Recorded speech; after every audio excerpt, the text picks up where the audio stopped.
کیونکہ جس مخلوق سے سوال کر رہے ہیں وہ اڑنا جانتا ہے، اس کی فطرت میں، اس کی خلقت میں، اس کی استعداد میں میرے پروردگار نے اڑنے کی صلاحیت رکھی ہے، پرواز کی صلاحیت رکھی ہے. خدا نے اسے 2 پر عطا کیے ہیں تاکہ فضاؤں میں اڑتا پھرے. تو صاحبان جی وقار، انڈر لائن قانون کیا بنا؟ قانون کیا بنا کہ جس میں جو صلاحیت ہو، جس میں جو طاقت ہو، جس میں جو استعداد ہو، اس سے اس کے مطابق سوال کرنا چاہیے، ہٹ کر سوال نہیں کرنا چاہیے. اب آؤ ان 4 آیات پر جہاں پر میرے پروردگار نے اپنے حبیب سے اسی قسم کی خواہش کا اظہار کیا. اے میرے مصطفیٰ ذرا مجھے پڑھ کے تو دکھا، اے میرے مصطفیٰ،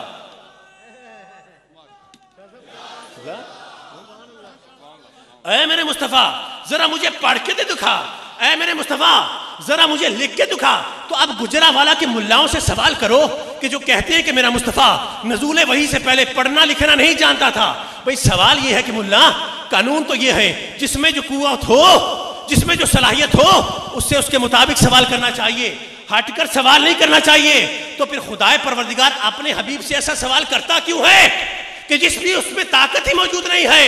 تو صاحبان جی وقار پھر لگاؤ فتویٰ خدا پر کہ خدا قرآن میں اپنے حبیب سے مذاق کرتا ہے یا اس کے قول کے اندر منطق کی کمزوری ہے. تو سب مل کے کہو کہ شاہ صاحب کیا بات کرتے ہو، نعوذ باللہ من ذالک. واللہ ہے وہ قرآن میں اپنے حبیب سے مذاق نہیں کرتا، نہ ہی اس کا قول کبھی منطق سے عاری ہوتا ہے. تو کہوں گا ملا جی اگر یہ بات نہیں مانتے تو دوسری بات یہ ہے کہ تمہیں تسلیم کرنا پڑے گا کہ جب خدا فرمائے کہ حبیب مجھے پڑھ کے دکھا، مجھے لکھ کے دکھا، تو اس کا مطلب کہ میرا مصطفیٰ نزول وحی سے پہلے پڑھنا بھی جانتا تھا، لکھنا بھی جانتا تھا. نعرہ تکبیر، نعرہ رسالت، نعرہ حیدری، شہنشاہ خطابت صاحبزادہ سید مرتضی امین شاہ صاحب، آستانہ علی البہار شریف. میرا نبی اس نزول وحی سے پہلے پڑھنا بھی جانتا تھا، لکھنا بھی جانتا تھا. ارے نزول وحی تو بہت بات کی بات ہے. میں یوں کہوں گا میرا مصطفیٰ ارے اس دنیا میں آنے سے پہلے بھی پڑھنا بھی جانتا تھا، لکھنا بھی جانتا تھا. میں ہاتھ جوڑ کے عرض کر رہا ہوں، چند دقیقے لے کے آیا ہوں اور پچھلی مرتبہ کی غیر حاضری کا کفارہ بھی ادا کرنا ہے. میں چاہوں گا کہ قبلہ صوفی باصفہ اپنی توجہات سے مجھے بھی مستفید فرمائی رکھیں. اچھا تو قبلہ حیرت ہوتی ہے، یعنی طرز استدلال دیکھیں قبلہ صوفی باصفہ، انداز فکر کیسا ہے، انداز استدلال کیسا ہے کہ جبرائیل چونکہ پہلے وحی لے کے آیا اس لیے جبرائیل نے میرے نبی کو پڑھنا لکھنا سکھایا. اب بہت بڑا مذاق ہے قبلہ ہمارے مفتی اور ہمارے ملا شاید اس تاریخی واقعے کی اہمیت کو بھول چکے ہیں، یا اس تاریخی واقعے کے ایک بہت اہم پہلوؤں کو وہ بھول چکے ہیں. اگر بھول گئے ہیں تو پریشان مت ہوئیے، ہمارے پاس آئیے، ہم انہیں یاد کرا دیتے ہیں کہ جس وقت جبرائیل امین یوی لے کر پہلی مرتبہ میری مصطفیٰ کی بارگاہ میں حاضر ہوئے اور کہا اقرا اے حبیب خدا پڑھیے، تو خدا کی قسم میرا مصطفیٰ کچھ نہیں پڑھتا. میں پوری ذمہ داری سے عرض کر رہا ہوں اور پورے اوتھینٹک انداز سے بات کر رہا ہوں اور ذمہ دار ہوں اپنے الفاظ کا. میرا مصطفیٰ کچھ نہیں پڑھتا، خاموشی سے کھڑا ہے، نہ 1 انچ آگے کو ہوتا ہے نہ 1 انچ پیچھے کو ہوتا ہے، وہیں پر کھڑا ہے، خاموشی سے کھڑا ہے. اچھا جبرائیل نے اپنی ہیبت اور جلالت میں اضافہ کیا اور کہا اے محبوب خدا اقرا پڑھیے. لیکن اب بھی میرے مصطفیٰ پر جبرائیل کی ہیبت کا کوئی اثر نہیں ہوتا اور میرا مصطفیٰ بدستور خاموش کھڑا ہے. جبرائیل کے کہنے پر جبرائیل کے کچھ نہیں پڑھتا، کچھ نہیں بولتا. تیسری مرتبہ جبرائیل نے اپنی ہیبت اور جلالت میں اور اضافہ کیا اور اپنے دونوں پروں کو پھیلا کر میرے مصطفیٰ کو اپنے دونوں پروں کے درمیان لیا اور ہلکا سا دبایا. اور قبلہ تاریخ کی چند بے ادب کتب میں لکھا ہے، بے ادب تفاسیر میں لکھا ہے کہ ہلکا سا جھنجھوڑا، یعنی بے ادب تفاسیر میں لکھا ہے کہ ہلکا سا جھنجھوڑا اور جھنجھوڑ کے کہا کہ اے حبیب خدا اقرا پڑھیے. خدا کی قسم اب بھی جبرائیل کی ہیبت اور جلالت کا میرے مصطفیٰ پر کوئی اثر نہیں ہوتا اور حضور بدستور وہاں پر خاموش کھڑے ہیں. آخر جب جبرائیل تھک گیا تو تھک کے کہا اے حبیب خدا میں کہوں آپ نہ پڑھیں، آپ کا جاتا کچھ نہیں، لیکن اقرا بیس پہ رب کلذی خلق پڑھیے اس رب کے نام سے جس نے پیدا کیا. بس اللہ کا نام سننا تھا. میرے مصطفیٰ نے فوراً پڑھنا شروع کیا اور جبرائیل کو بھی کہنا پڑا کہ یا رسول اللہ سب کچھ تمہارے واسطے پیدا کیا گیا, سب غایتوں کی غایت اولا تم ہی تو ہو. جلتے ہیں جبرائیل کے پر جس مقام پر اس کی حقیقتوں کے شناسا تم ہی تو ہو. نعرہ تکبیر, نعرہ رسالت, نعرہ حیدری, شہنشاہ خطابت صاحبزادہ سید مرتضی امین شاہ صاحب. جلتے ہیں جبرائیل کے پر جس مقام پر اس کی حقیقتوں کے شناسا تم ہی تو ہو. یہ جو مولانا ظفر علی خان نے شعر کہا ہے نا, یہ شعر کوئی مذاق نہیں ہے. قبلہ بہت سوچ سمجھ کے کہا ہے. اچھا اس کا جو دوسرا مصرع ہے نا قبلہ صوفی باصفا, یہ جو اس کی حقیقتوں کے شناسا تم ہی تو ہو, اس کو ذرا ذہن میں رکھیے گا. مجھے آگے چل کر اس مصرع سے کام لینا ہے. یعنی اس کی حقیقتوں کے قبلہ شناسا تم ہی تو ہو. تو اس پورے تاریخی واقعے کے اندر کوئی ایسا مقام نہیں ہے, کوئی ایسا پہلو نہیں ہے کہ جس مقام پر میرے کملی والے مصطفیٰ نے ایک لمحے کے لیے بھی جبرائیل کو اپنا استاد تسلیم کیا ہو. کوئی ایسا مقام نہیں. اچھا اب جب قبلہ دال یہاں پر نہیں گلی تو یہ ملا ہے تو موٹی عقل والا, کھوٹی نیت والا اور موٹی گردن والا.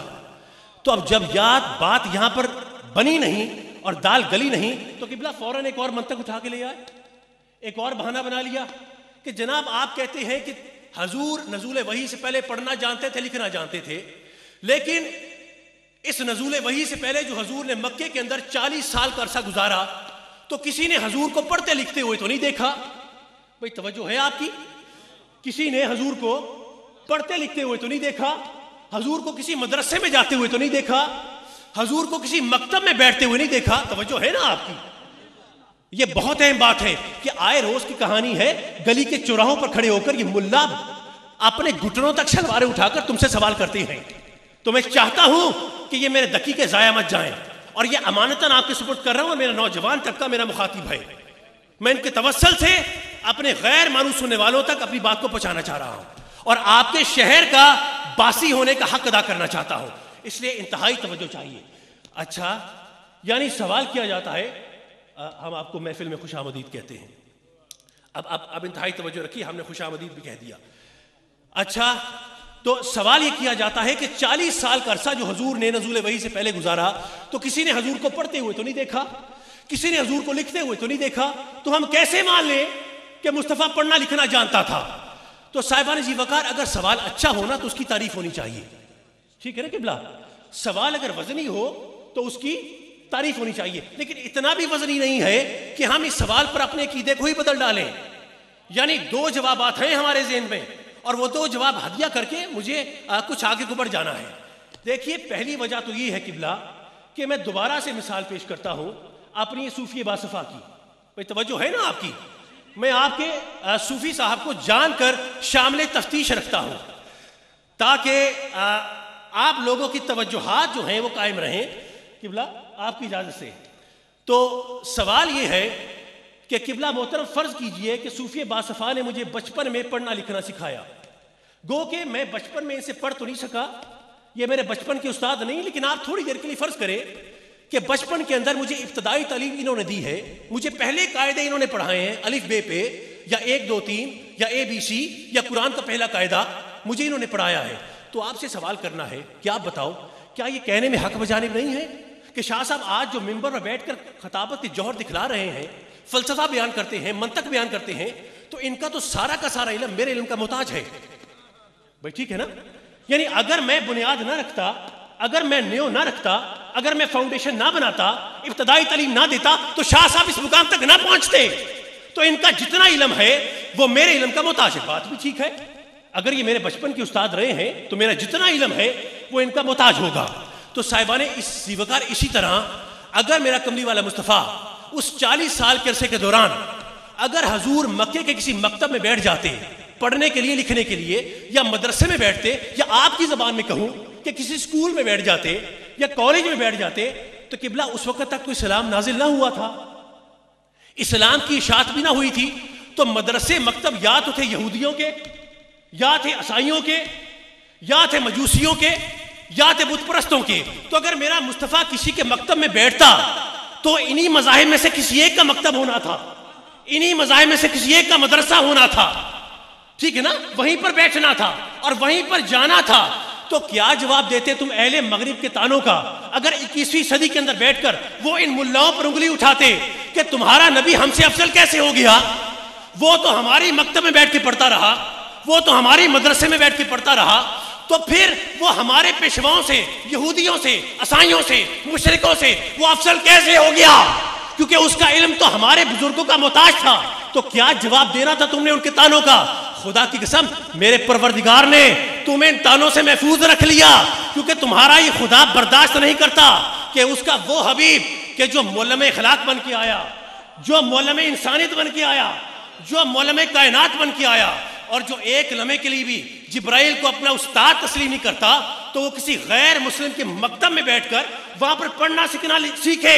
ارے ملا دیکھ تو صحیح کہ تو کیا بدبخت انسان ہے کہ تو اپنا جھوٹا منطق بیان کرنے کے لیے میرے مصطفیٰ کی شان میں کیا گستاخی کرتا ہے. تجھے کیا معلوم کہ میرے مصطفیٰ کا مقام علم کیا ہے؟ ہمارے پاس آ، ہم تجھے بتلائیں کہ اللہ اللہ اے فلک دیکھ شان مصطفیٰ، چومتے ہیں سب ملائک آستان مصطفیٰ، مخزن علم الہی، مصدر لطف خدا، مظہر اسرار خالق ہے زبان مصطفیٰ. نعرہ تکبیر، نعرہ رسالت، نعرہ حیدری. قبلہ میرے منطق اور میرے جذبات کا آسرا فقط اس لیے ہے کیونکہ مجھے آپ کی ذوق سماعت پر بھروسہ ہے. میں چاہتا ہوں کہ میری گفتگو کسی طرح سے آپ تک منتقل ہو جائے، اسی لیے ان جذبات کا سہارا بھی ہے، منطق کا سہارا بھی ہے.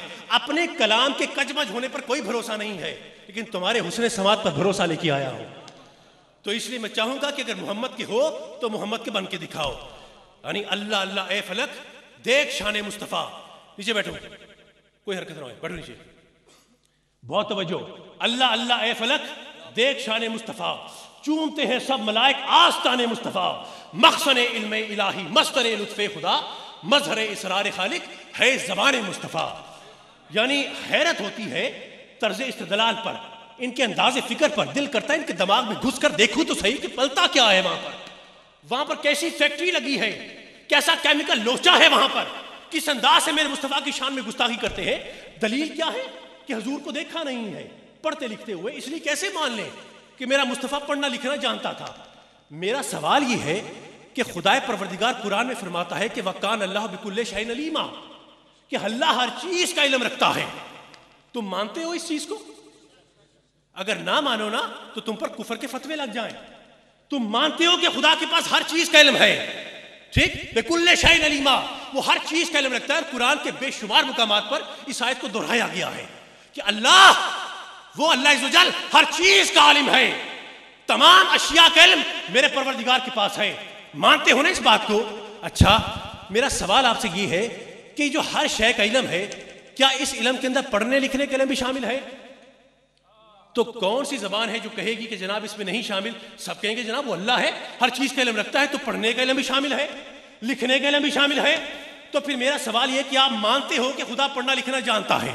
کہیں جناب ہمارے ایمان کا تقاضا ہے، ہم مانتے ہیں کہ وہ خدا پڑھنا لکھنا جانتا ہے. تو پھر میرا سوال یہ ہے قبلہ کہ کیا آپ نے کبھی خود خدا کو پڑھتے لکھتے ہوئے دیکھا ہے؟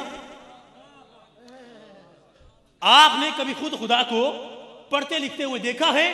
تو جواب کیا ملے گا کہ جناب اپنی آنکھوں سے تو نہیں دیکھا، لیکن عقیدہ ہے، مانتے ہیں، ایمان ہے، یقین ہے کہ خدا پڑھنا بھی جانتا ہے، لکھنا بھی جانتا ہے. تو میں کہوں گا جناب ایمان آیا کہاں سے، یقین آیا کہاں سے؟